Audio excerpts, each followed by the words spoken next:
Oke, selamat pagi, selamat siang, selamat sore, selamat malam, rekan-rekan.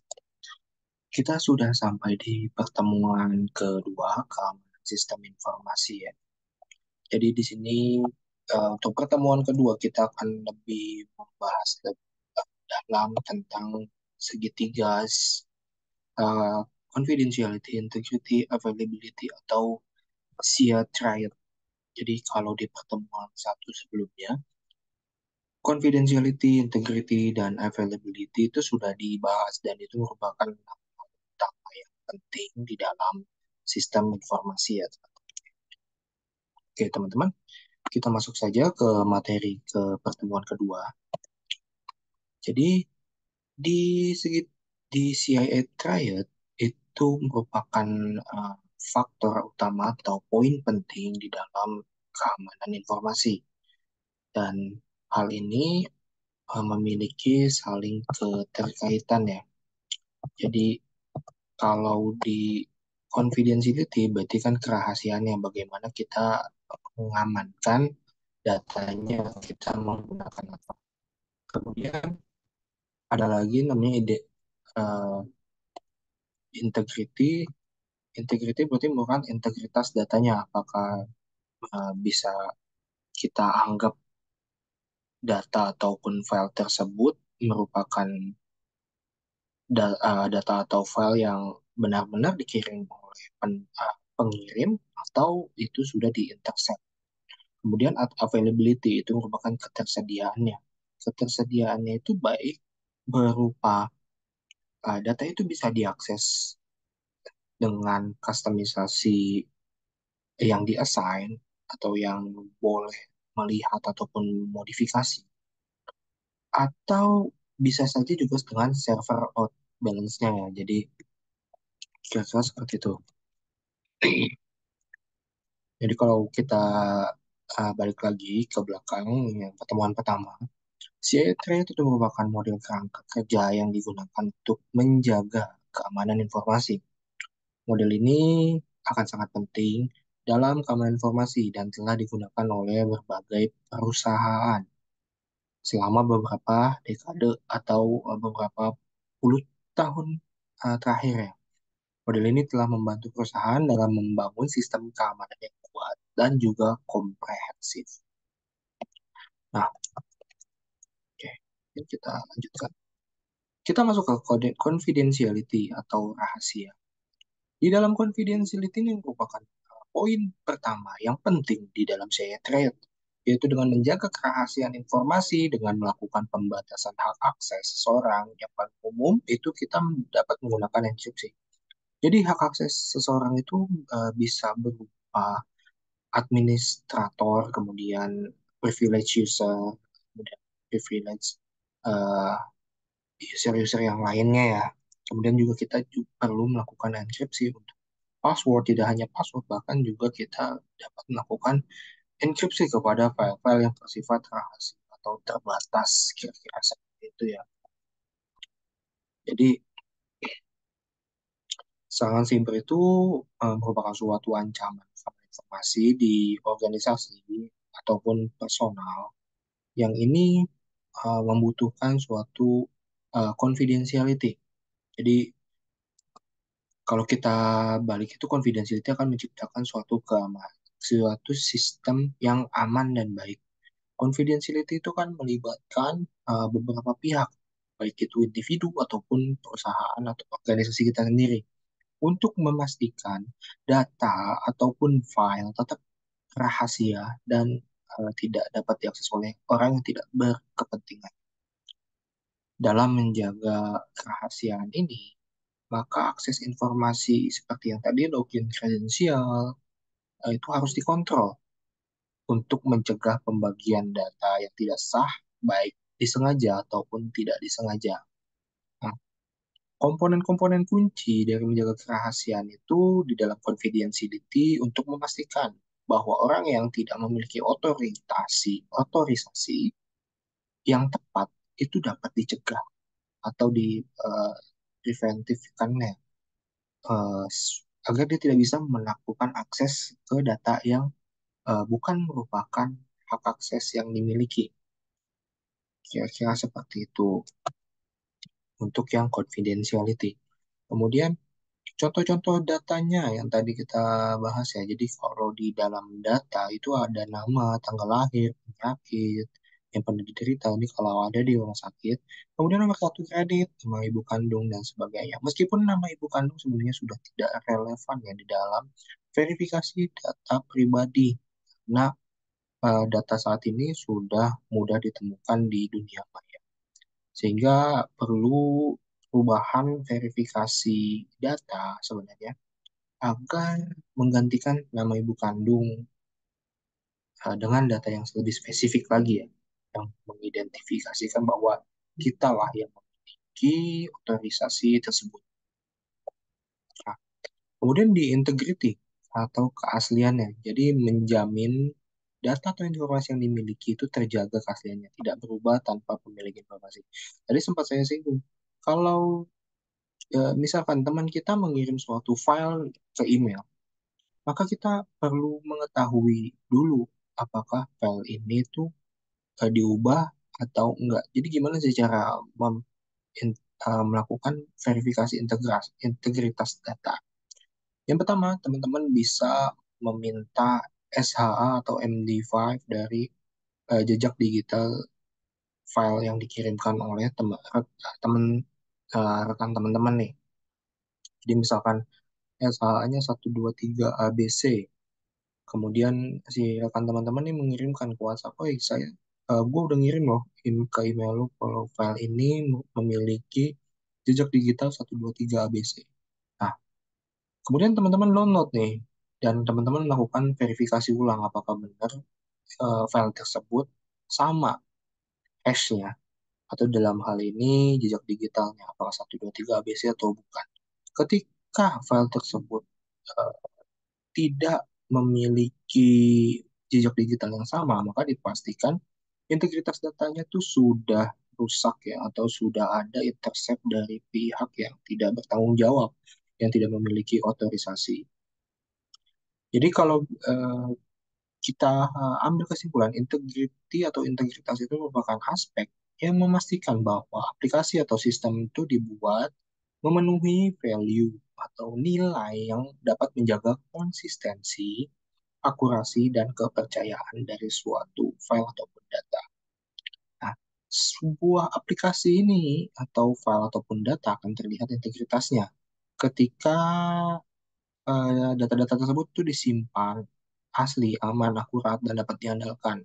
Dengan kata lain itu tidak dapat diganggu oleh pihak yang tidak bertanggung jawab. Nah, perlu diingat juga perusahaan itu wajib mengetahui kualitas dari setiap datanya untuk menjaga integritas sebuah data.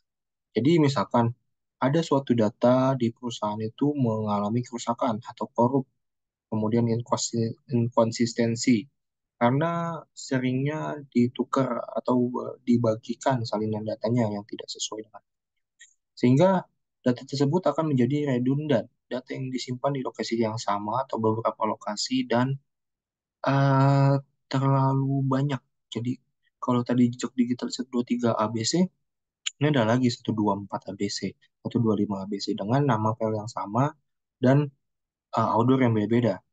Kemudian diisolasi. Kita perlu memastikan kalau data atau file tersebut tidak dapat diakses oleh aplikasi yang lain. Kira-kira seperti itu. Jadi benar-benar hanya aplikasi yang khusus yang dapat membuka integritas dari suatu datanya tersebut. Perusahaan ini perlu mencegah semua ini kan dapat menimbulkan kerugian yang tidak sedikit, terutama di dalam kepercayaan pengguna atau dalam sisi klien ya. Nah, itu akan merusak kepercayaan si perusahaan tersebut. Malah dalam sisi klien itu tidak akan menggunakan aplikasi pihak perusahaan tersebut kita, atau perusahaan kita sendiri. Kemudian di data-data milik organisasi atau perusahaan tadi saya sempat singgung, confidentiality itu sejalan dengan privacy. Ini untuk membatasi aksesnya tadi yang confidentiality ya. Kemudian yang untuk integrity atau keasliannya itu tadi juga saya sudah dibahas, itu memastikan kalau data atau filenya tidak berubah tanpa persetujuan pemilik informasi. Kemudian kita masuk ke availability atau ketersediaan. Nah, ini akan berhubungan erat dengan ketersediaan informasi ketika dibutuhkan.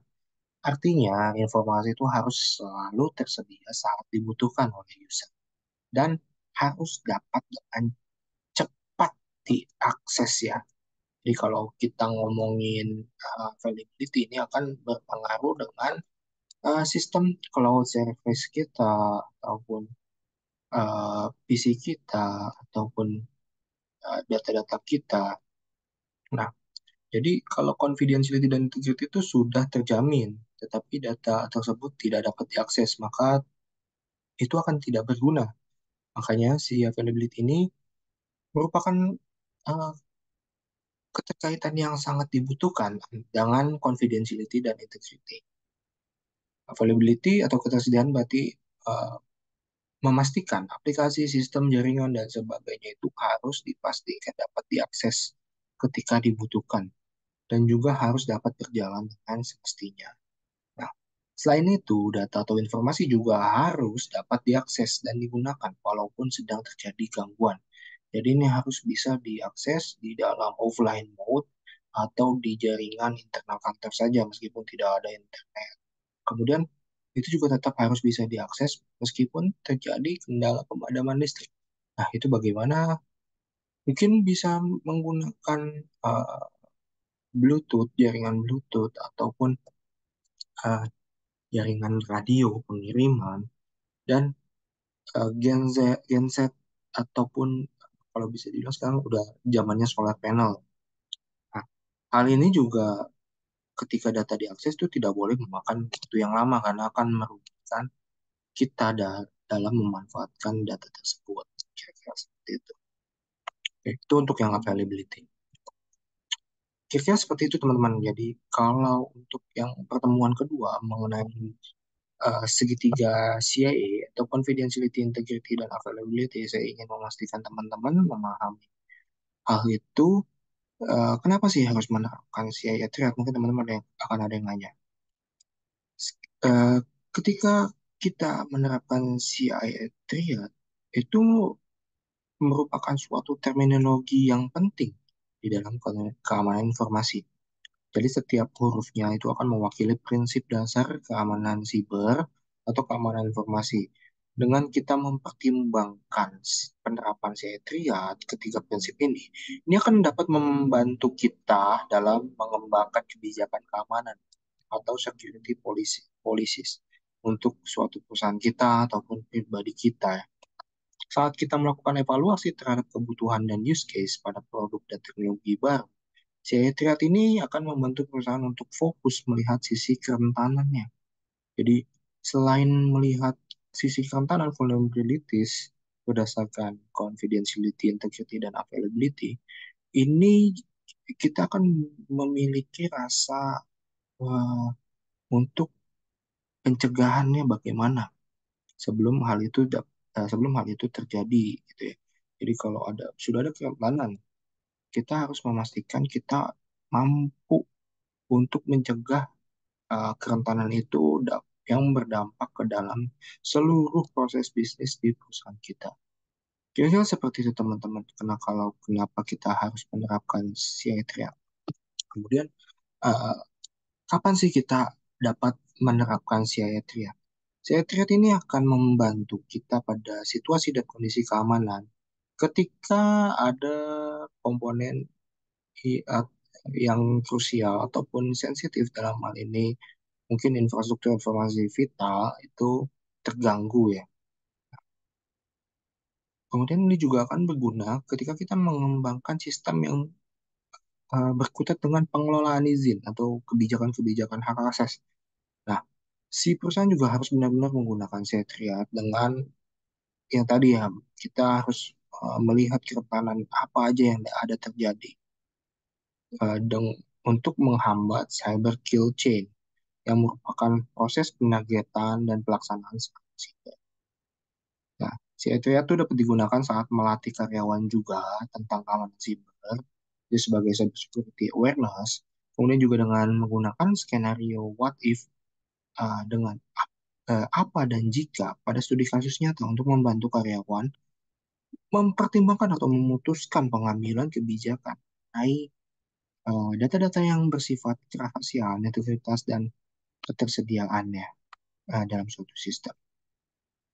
Kira seperti itu teman-teman untuk pertemuan kedua kali ini. Jika teman-teman ada pertanyaan, silahkan tanyakan di dalam komentar ataupun di WhatsApp di grup. Kita sudah memiliki WhatsApp group. Silakan berdiskusi di sana agar teman-teman bisa mengerti dan silakan mengucapkan kuisnya. Kuis di pertemuan kedua ini tidak akan uh, berdampak pada nilai teman-teman. Namun, kuis ini akan menambah nilai teman-teman pada saat UTS ataupun UAS jika itu bagus ya, jika di atas 80. Jika seperti itu teman-teman, sampai jumpa di pertemuan selanjutnya. Oke, Assalamualaikum warahmatullahi wabarakatuh.